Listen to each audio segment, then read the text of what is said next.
மகா கணபதியே நமக. குரு வாழ்க, குருவே சரணம். ஆன்மீக அன்பர்கள் அனைவருக்கும் இனிய ஆங்கில புத்தாண்டு நல்வாழ்த்துக்கள். நம்ம இந்த வீடியோ மூலமாக 2025ஆம் ஆண்டிற்கான ஆங்கில புத்தாண்டு ராசி பலன்களை பார்க்க இருக்கிறோம். நம்ம குறிப்பாக இந்த வீடியோவானது பார்த்தீங்கன்னாக்கா கடகராசிக்கான வீடியோ. இந்த கடகராசி என்பவர்களுக்கு இந்த 2025ஆம் ஆண்டு எப்படி இருக்குது அப்படின்னு பார்க்கும்போது, இந்த 2025ஆம் ஆண்டு பலன்களை நான் குறிப்பாக பார்த்தீங்கன்னாக்கா 2 விதமாக பிரித்து சொல்ல இருக்கேன். அதாவது மே மாத காலகட்ட வரலும் ஒரு வகையான பலன்களாகவும், மே மாதத்திலிருந்து டிசம்பர் மாத காலகட்ட வரலும் ஒரு வகையான பலன்களாக கொடுக்க இருக்கேன். ஏன் சார் அப்படின்னு கேட்டிங்கனாக்கா, இந்த முதல் ஆஃப்லேயே பார்த்தீங்கன்னாக்கா 4 கிரகங்கள் பயிற்சி அடையுது. ராகு, கேது, குரு பகவான், சனி பகவான், இந்த 4 கிரகங்களும் பயிற்சி அடைய போகிறார்.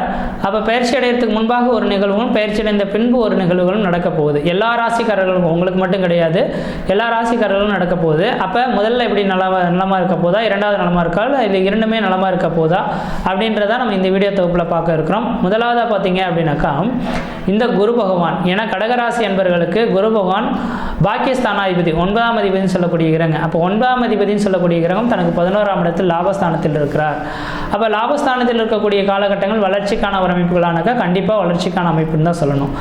குறிப்பாக சொல்ல வரேங்க, எனக்கு தெரிஞ்சளவு கடகராசி என்பவர்களோட ஜாதகத்தின் அடிப்படையில் என்ன ராகு கேது பயிற்சி, குரு பயிற்சி, சனி பயிற்சி, எந்த பயிற்சிகள் நடந்தாலும் கடந்த ஒரு 2.5 வருட காலமாக குடும்பத்தில் மன நிம்மதி கிடையாது, மன சந்தோஷம் கிடையாது. எடுத்த காரியத்தில் தடைகள், தாமதங்கள், வம்பு வழக்குகள், சட்ட சிக்கல்கள், மன நிம்மதி குறையிறது, பொருளாதார நெருக்கடிகள் ஏற்படுறது, கடன்கள் அதிகரிக்கிறது, உற்றார் ஒருவரை பகமை பாராட்டு, இது மாதிரி பல்வேறுபட்ட கஷ்டங்களை சந்திக்கணுன்றது உங்களோட ஜாதகம் எழுதப்பட்ட விதிங்க. இதுக்கு காரணம் என்ன அப்படின்னு பார்த்தீங்கன்னா, உங்களோட ராசிக்கு 8ஆம் இடத்துல சனி பகவான் வந்ததுனால பல்வேறு கஷ்டங்களை நீங்கள் சந்திச்சிட்ருக்கீங்க. உண்மையாலுமே கடகராசி என்பவர்களோட வாழ்க்கையில் நடக்கக்கூடிய நிகழ்வுகளை சொல்லி பார்த்தா மாளாது அப்படின்றதான் சொல்லணும். ஏன்னா நாம் ஒன்று நினைக்க தெய்வம் ஒன்று நினைக்குதுன்னு சொல்லுவாங்க இல்லைங்களா, அந்த விதிகள் கண்டிப்பாக இந்த நேரத்தில் கடகராசி என்பவர்களுக்கு மட்டும்தான் பொருந்தும். ஏன் என்ன காரணம்னாக்கா, இந்த கடந்த 2 வருட காலமாக சனி பகவான் அஷ்டமஸ்தானத்தில் சந்தித்து உங்களுக்கு முன்ஜென்ம கர்மாவின் பலன்களை கொடுத்துக்கிட்டு இருக்கார் அப்படின்ட்டு தான் சொல்கிற விதிங்க. அப்போ சனி பகவான் ஒரு மனிதன் ஒரு வாழ்க்கையில் கொடுத்தாலும் சரிங்க, தடுக்கிறதுக்கு இருந்தாலும் சரி, அதை யாரும் தடுக்க முடியாதுன்ற விதிங்க. அப்போ இந்த நேர காலகட்டத்தில் உங்களோட ராசிக்கு பார்த்தீங்கன்னா 8ஆம் இடத்தில் இந்த சனி பகவான் சந்திச்சிருக்கார். அப்போ 8ஆம் இடத்தில் இருக்கக்கூடிய சனி பகவான் யோகத்தை தருவாரா அப்படின்னாக்கா கண்டிப்பாக யோகத்தை கொடுக்கறதுக்கான அமைப்புகளில் இல்லை. அது வருகின்ற மார்ச் மாதம் 29ஆம் தேதி காலகட்ட வரலும் கடகராசி என்பவர்கள் புதிய தொழில் தொடங்குறதோ, உத்தியோகம் பார்க்குறதோ, ஜாமீன் கையெழுத்து போடுறதோ, கொடுக்கல் வாங்கல் விஷயமா கண்டிப்பாக செய்யக்கூடாது. அந்த 2025ஆம் ஆண்டு மார்ச் மாதம் 29ஆம் தேதிக்கு பிறகு வேணால் நீங்கள் எது வேணாலும் செய்து பாருங்க, அது உங்களுக்கு சாதகமான சூழல்களை ஏற்படுத்தி கொடுக்கும். அதே வேளையில் பார்த்தீங்க அப்படின்னாக்கா, உங்களோட ராசிக்கு 11ஆம் இடத்தில் இருக்கக்கூடிய குரு பகவான் லாபஸ்தானத்தில் உட்காந்துருக்கார். இது வளர்ச்சிக்கான அமைப்புங்க. அப்போ புதிய தொழில் மட்டும் தொடங்க வேண்டாம், ஏதாவது வீடு மனை வாசல் திருத்தி அமைக்கிறது, வீடு மனை வாசல் கட்ட தொடங்குறது, திருமணம் பண்ணுறது, காது குத்து, மட்டடிக்கிறது, இது மாதிரி சுப செலவுகளாக இருந்தால் கண்டிப்பாக குரு பகவானால் செய்துக்குங்க. ஏன்னா மே மாதம் 14ஆம் தேதி வரலும் குரு பகவான் லாபஸ்தானத்தில் இருக்கக்கூடிய காலகட்டத்தில் தான் இந்த விரைய செலவுகள் செய்கிறதுக்கான ஒரு காலகட்டங்களாக இருந்துகிட்ருக்கதை பார்க்க முடியுதுங்க. அப்போ குரு பகவானின் அமைப்பு உங்களுக்கு பரிபூர்ணமாக இருந்துகிட்ருக்கு. அப்போ சுப செலவுகளை இந்த மே மாத காலகட்டத்துக்குள்ளார நீங்கள் செய்து முடிச்சுங்க.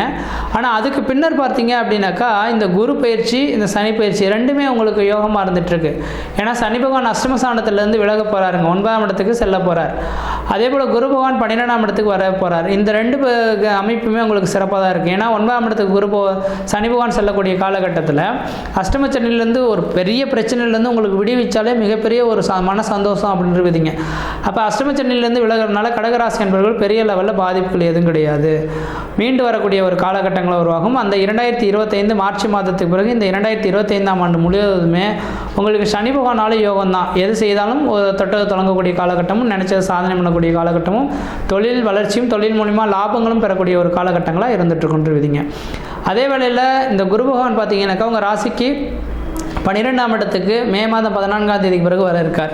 அந்த மே மாதம் 14ஆம் தேதிக்கு பிறகு வர இருக்க இந்த குரு பகவான் அந்நிய தேசம், அந்நிய பயணம், அயல் நாட்டுக்கு செல்றதுக்கான ஒரு வாய்ப்புகளை ஏற்படுத்தி தருவார். ஏன்னா ஒரு ஜாதகத்தில் 7, 9, 12ஆம் இடத்தில் கிரகம் நின்று அவனுடைய தசாபுத்தி நடக்கும் காலகட்டத்தில் அந்த ஜாதகம் ஊரை விட்டு வெளியூர், வெளிமாநிலம், வெளிநாடு தொடர்பு பெறணுன்று விதிங்க. அப்போ உங்கள் ராசிக்கு 12ஆம் இடத்துல குரு பகவான் இருக்கக்கூடிய காலங்களில் வெளிநாட்டு உத்தியோகம் உங்களுக்கு வாயில் கதையை தட்டக்கூடிய காலகட்டம் உருவாகும். அதே அந்நிய நபர்களோட உங்களுக்கு ஆதாயங்கள் ஏற்படக்கூடிய ஒரு காலகட்டமாக உருவாகும்.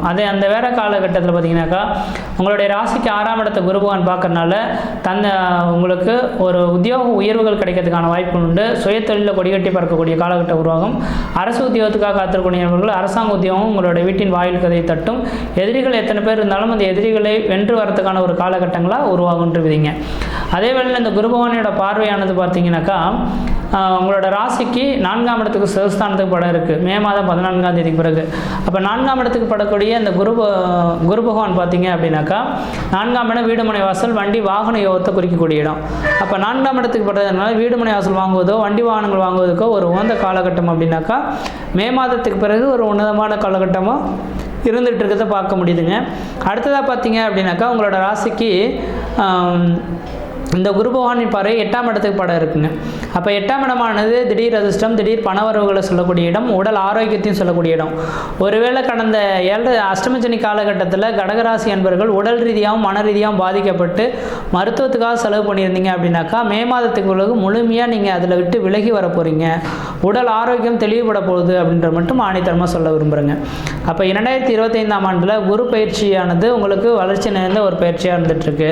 ராகுகேது பயிற்சி சனி பயிற்சியும் உங்களுக்கு சாதகமான ஒரு பயிற்சியாக இருந்துகிட்ருக்கு அப்படின்றீங்க. அடுத்ததாக பார்த்தீங்கன்னாக்கா ராகு பகவான் உங்கள் ராசிக்கு 9ஆம் இடத்துல உட்காந்துருக்கார். 9ஆம் இடத்துல இருக்கக்கூடிய ராகு பகவானாலும் முதல் ஆஃபில் ஓரளவுக்கு வளர்ச்சி தான். தந்தை வீட்டு சொத்தை விற்று வேலை செஞ்சு அதன் மூலிமா லாபங்கள் பெறக்கூடிய காலகட்டம் உருவாகும்.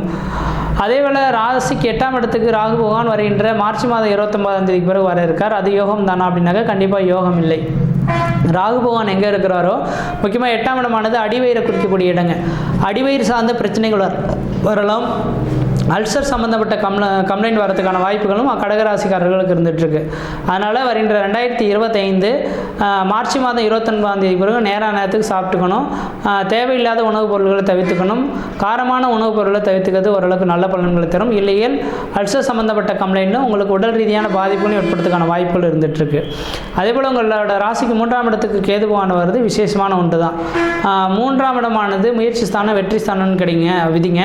3, 6, 10, 11ஆம் இடங்களில் ராகு கேது நின்று பலன்களை கொடுத்தால் அது உங்களுக்கு யோகமான ஒரு பலன்களை ஏற்படுத்தி தருன்ற விதிங்க. அப்போ இந்த நேர காலகட்டமானது ராகு கேது பயிற்சிக்கு பிறகு உங்களோட ராசிக்கு இந்த கேது பகவான் யோகத்தை கொடுக்கக்கூடிய அமைப்பில் தான் இருந்துகிட்ருக்கார் அப்படின்ற விதிங்க.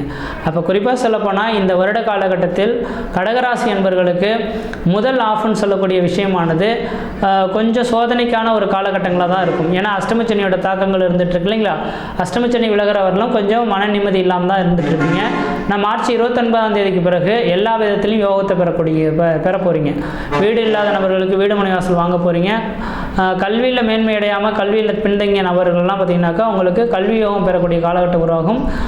இந்த நாட்டு கல்வியை விட்டுட்டு அயல்நாட்டில் சென்று படிக்கக்கூடிய ஒரு வாய்ப்புகள் ஏற்படுத்தி தரும். குடும்பத்தில் ஒரு சுப நிகழ்வுகளும் சுபகாரியங்களும் அழியா சொத்து சேர்க்கையும் வீடு மனை வாசல் வாங்குவது, கட்டுவது, குடிபெயர்வது, குலதெய்வத்துக்கு செய்ய வேண்டிய சடங்குகள் செய்கிறது, இது மாதிரியான சுப நிகழ்வுகள் செய்யக்கூடிய ஒரு அமைப்புகளானது ஏற்படுத்தி தருன்றீங்க. அப்போ தெளிவாக சொல்ல வரங்க, இந்த வருட காலகட்டத்தில் கடகராசி என்பவர்களுக்கு வருகின்ற 2025ஆம் ஆண்டு மார்ச் மாதம் 29ஆம் தேதிக்கு பிறகு நீங்கள் எது செய்தாலும் தொட்டதெல்லாம் தொடங்கக்கூடிய காலகட்டங்கள், நினைச்சதெல்லாம் சாதனை பண்ணக்கூடிய காலகட்டங்கள், குடும்பத்தில் ஒரு சுப நிகழ்வுகளும் சுபகாரியங்களும் அழியா சொத்து சேர்க்கையும் வீடு மனை வாசல் வாங்குவது, கட்டுவது, குடிபெயர்வது, குலதெய்வத்துக்கு செய்ய வேண்டிய சடங்குகள் செய்கிறது, தொழில் சார்ந்த விஷயங்களை வளர்ச்சி பெறுறது, சொந்த தொழிலில் கொடிகட்டி பறக்கிறது, அயல்நாட்டில் போயிட்டு அங்கே வசித்து அந்த நாட்டு குடியுரிமை வாங்கி அங்கேயே செட்டில்ட் ஆகக்கூடிய அமைப்புகள் உருவாகுது. தொழில் இல்லையே தடுமாறின நபர்களுக்கு தொழில் வளர்ச்சிகள் ஏற்படக்கூடிய காலகட்டங்கள் உருவாகுது. திருமணமாகாத அந்த நபர்களுக்கு திருமண வாய்ப்புகள் கூடி வரக்கூடிய காலகட்டம் உருவாகும். வெளிநாட்டின் மூலியமாக ஆதாயங்கள் பெறக்கூடிய காலகட்டம் உருவாகும். வீடுமனை வாசல் வண்டி வாகன யோகங்கள் ஏற்படக்கூடிய காலகட்டம் உருவாகும். சகோதர வழியினால் ஆதாயங்கள் பெறக்கூடிய காலகட்டம் உருவாகும். கல்வியில் பாதிப்படைந்த நபர்கள்லாம் கல்வி வளர்ச்சி அடையக்கூடிய காலகட்டங்கள், கடன் நோய் வம்பு வழக்கில் இருக்கக்கூடிய நபர்கள், கோர்ட்டு கேஸ் வழக்குகள் உங்களுக்கு சாதகமான சூழல்கள் ஏற்படுறதுக்கான வாய்ப்புகள் கூட உருவாகும். நோய் சம்பந்தப்பட்ட பிரச்சனைகள் இருந்த நபர்களுக்கு நிரந்தர தீர்வு பெறக்கூடிய காலகட்டம் உருவாகும். சமுதாயத்தில் உங்களுக்கென்ற மதிப்பு, மரியாதை, கௌரவம், அந்த ஸ்திப்புகள் உருவாகக்கூடிய காலகட்டம் உருவாகும். வண்டி வாகனத்தினால் தடைகள் ஏற்பட்டு கீழே மேலே விழுந்து சிராய்ப்பு காயங்கள் ஏற்பட்ட நபர்களுக்கு கண்டிப்பாக வண்டி வாகன தடைகளிலிருந்து மீண்டு வருவீங்க. உண்மையாக சொல்லப்போனால் கடந்த 2 வருட காலகட்டத்தில் கடகராசி என்பவர்கள்லாம் வண்டி வாகனத்தை கீழே மேலே விழுந்து சிராய்ப்பு காயங்கள் ஏற்பட்டுக்கணும், வரவுக்கு மீறிய செலவுகளும் கடன்களை சந்திச்சுங்க. எதுக்கு தான் கடன் வந்ததுன்னு தெரியாது, அந்த அளவுக்கு கடன்களை வாங்கியிருக்கக்கூடிய காலகட்டம் உருவாகும். அதனால் இந்த நேர காலகட்டமானது வண்டி வாகனத்திலிருந்து மீண்டு வரதுக்கான வாய்ப்பு உண்டு. 2025 மே மாத காலகட்டத்துக்கு பிறகு வண்டி வாகனத்தினால நீங்கள் யோகம் பெற போகிறீங்க என்று விதிங்க. அதனால் கடகராசிக்காரர்களுக்கு இந்த வருடமானது 2வது ஆஃபானது வளர்ச்சி நிறைந்த ஒரு காலகட்டமாக இருக்குது. முயற்சி எடுத்து பாருங்கள், கண்டிப்பாக வெற்றி பெறுவீங்கள். நன்றி, வணக்கம்.